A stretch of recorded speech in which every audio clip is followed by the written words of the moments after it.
안녕하세요. 반갑습니다. 글쓰기 습관 코칭 이창미 작가입니다.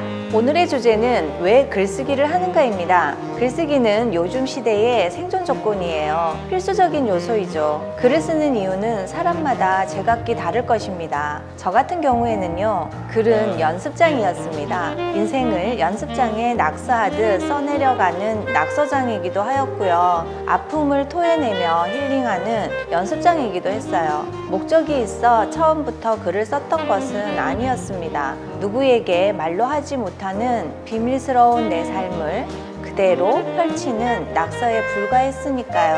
그것으로 만족하는 글이면 저는 충분했습니다. 그러면 구체적으로 왜 글쓰기를 하는지 살펴볼까요? 글쓰기는 자기 만족이라고 하겠습니다. 글쓰기 자체는 목적이 있었든 없었든 자기 만족의 글이 중요합니다. 누구에게 공감받기 위해 글을 쓴 것이 아니라면 끄적이고 스스로 위로받는 고백 같은 글을 쓰면 아픔이 치유되기도 합니다. 글은 상처를 치유해주는 특별함이 있기 때문이에요. 글을 쓰는 동안 아프기도 하고 고통이 있기도 합니다. 그렇지만 글을 쓰면서 아프기만 한다면 글을 쓸 이유가 없지 않겠습니까? 글을 쓰고도 글이 완성되고도 아픔이 아픈 상처로 계속 있다면 그 누구도 글쓰기를 더는 하지 않을 거예요. 그렇게 글쓰기로 아픔을 토해내면 조금씩 변해가는 신기한 현상으로 상처가 치유되는 일이 일어난답니다. 여기서 글쓰기 행동 먼저 보겠습니다. 첫 번째, 일어났던 일들을 기록하는 것이 제일 먼저 해야 할 행동입니다. 두 번째, 그 일이 주는 의미를 찾는 것을 이어서 해야 합니다. 세 번째, 그 속의 의미를, 감정을 적어 넣는 것입니다. 네 번째, 깨달음을 곁들입니다. 다섯 번째, 이것을 반복적으로 책상과 친해져야 합니다. 이 5가지로 나쁜 감정들이 글쓰기로 정복되고요. 다른 것을 전혀 신경 쓰지 않고 오로지 한 가지에만 생각하니 감정에 더 충실할 수 있는 거죠. 복잡하지 않고 거창하지 않게 꾸밈 없는 글쓰기는 낡은 종이 위에 낙서에 불과하지만 글쓰기가 삶을 진정시킨다는 것은 분명합니다. 어떤 생각을 하느냐에 따라 어떤 행동으로 바뀔지 모르는 것이 아닐까요? 첫 만남이 어려운 만큼 첫 글쓰기도 어렵기 마련이잖아요. 글쓰기를 어렵게 만드는 하지 말아야 할 행동을 보겠습니다. 하나, 처음부터 완벽한 글쓰기를 고집하지 않습니다.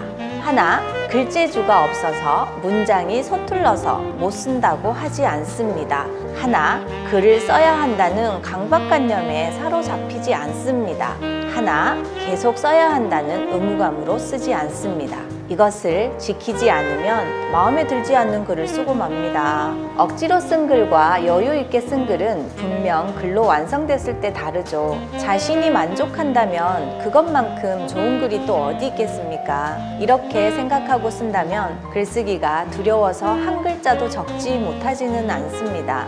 글은 마음을 준비하는 것으로 내면의 생각을 표현하기 위해 쓴다고도 하죠. 상처를 받았을 때, 소외감과 외로움이 클 때, 너무 힘들 때 말이에요. 마음의 준비가 되기에 작은 위로를 자신에게 보내는 거죠. 고요한 글 쓰는 시간을 통해 내면을 되돌아보고 마음의 변화를 느끼면 글을 지속해서 쓰는 것이 가능합니다. 그래서 모든 사람이 하는 것들이 인생이고 모든 일을 쓰면 글이 됩니다. 내면의 생각과 일상의 행동들을, 감정들을, 그것을 글로 채웁니다. 표현하는 방법에 따라 다른 인생이 되기도 하고요. 글로 표현된 인생이 되기도 합니다. 여러분 어떠셨나요? 오늘은 왜 글쓰기를 하는가에 대하여 알아보았습니다. 글쓰기는 계획한 삶을 당당하게 행복한 삶을 이끕니다. 글을 쓰면 나를 알아가는 시간이 채워지죠. 감사합니다.